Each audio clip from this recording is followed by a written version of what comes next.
Hey guys, how you doing? Hope you're doing well. Gonna read through this full article. There's a link in the description. If you do like the article, please do like, comment, subscribe, share the video as you see fit. Perhaps watch another video or two on this channel.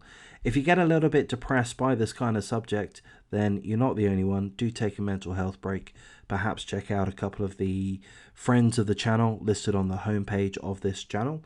As I say, going to read through the full article in just a moment. It is tragic. A mother has allegedly murdered, butchered, stabbed to death her own 3-year-old daughter, called Sutton Mosser. And the mother allegedly did this during either a heroin bender or while suffering heroin withdrawals. She was hallucinating. Specifically hallucinating the cartoon character SpongeBob SquarePants, who apparently was telling the mother, Justine Johnson, that she had to kill the little girl, her own daughter, otherwise she would be killed herself. So it is an absolute tragedy. We're going to read through the full article. A drug-addled Michigan mother charged with killing her own 3-year-old daughter has claimed that SpongeBob SquarePants, the cartoon character, ordered her to commit the unthinkable act of murdering her own child, or she would face death herself.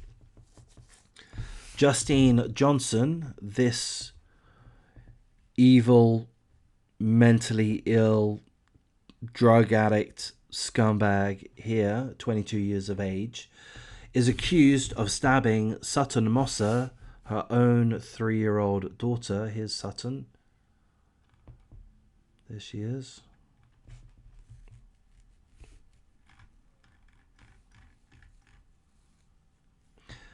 Is accused of stabbing Sutton Mosser, her own 3-year-old child, several times on September the 16th, 2 days after Sutton's third birthday. And subsequently, Justine is accused of placing Sutton's body in a black trash bag, and this happened after weeks of heroin consumption. She's from a town, or the mother is from a town called Oscarda Township, which is about 200 miles north of Detroit, and she's been charged with felony murder and first-degree child abuse. It's tragic how the body was found. She lives with her 2 brothers, one's older, one's younger, and the 17-year-old brother, whose name has been withheld, asked the mother, where's little Sutton? And the mother said, mind your own fucking business. The article tells us that a representative from Child Protective Services says, here's a quote from the representative of Child Protective Services. She told me that she didn't remember the specifics of what happened at the time of what happened to Sutton, that she was experiencing hallucinations due to heroin withdrawal and not sleeping for approximately 2 weeks. She was getting hallucinations from the TV that had instructed her to take her daughter's life or they would kill her. It was SpongeBob SquarePants who was saying these things on the TV. If she didn't do what she did to her daughter, they would kill her. She said she was afraid for her life and she had lost her mind. She's currently facing a pre-trial hearing on February the 28th. She's in jail and there's no bail, thank goodness. The article gives us a little bit more details about how her brothers, notably the younger brother, 17-year-old, discovered the body. So we're going to go into that, and it gets pretty gruesome. On the night of Sutton's death, the mother, Johnson, had left her home that she shared with her 2 brothers. Her teen sibling also went out before returning to an empty home at around 10 p.m. Her older brother, Nelsie, if I pronounce that correctly, who had left for work earlier in the day at around 2:30 p.m., returned home at 3:30 a.m. and had asked his younger brother, the 17-year-old, where Sutton and Sutton's mother were. The teen, who remains anonymous for legal reasons, said he had seen the mother taking drugs earlier in the day. He then went outside to look for Sutton or to look for either of them, and he found the trash bag with what seemed to be a child's foot sticking out. So imagine that. You're 17 years of age, you're living with your brother and your sister. Your sister and your niece seem to be gone. It's 3:30 a.m. You have a quick look around and you find a foot sticking out of a trash bag.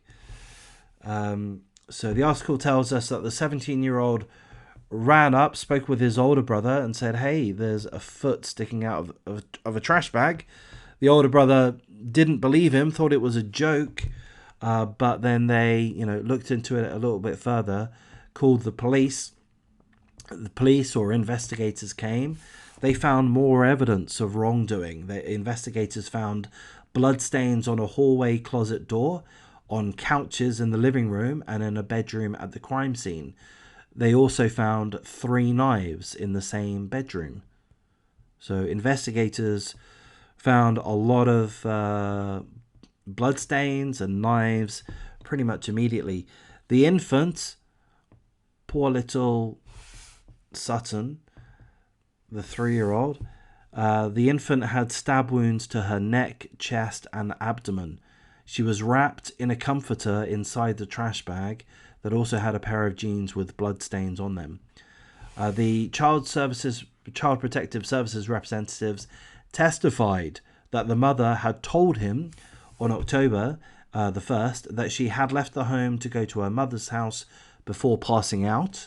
Later, she went back to her own apartment and attempted to commit suicide before killing the child.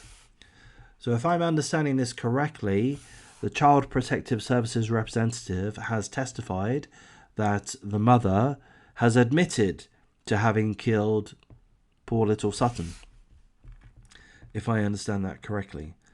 So there we go. There's that article. It's absolutely tragic. Again, there's a link in the description if you want to go through that yourselves.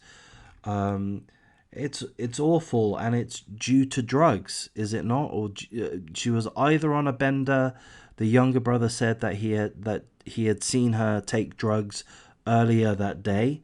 The article mentions that she was suffering withdrawals, that she hadn't slept for 2 weeks, and with that she was hallucinating SpongeBob SquarePants, who through the TV was telling the mother to kill the poor little 3-year-old, her own flesh and blood, her own daughter. I mean, what a crazed lunatic, mentally ill, drug-addled, whatever it is. There's no excuses, and we hope that the trial goes through with no issues. Of course, she's alleged at this point. We don't know 100% she's guilty. I say that just to cover myself. But according to this article, she admitted to the Child Protective Services representative that she had killed Sutton. So that being the case, I can only expect that the trial proceeds based on that knowledge, and I hope that the harshest possible sentence is thrown at this absolute mess of a so-called human being. She's a scumbag. She allowed herself to be a heroin addict, I'm going to say, and it led to her killing her own 3-year-old daughter, her own innocent child.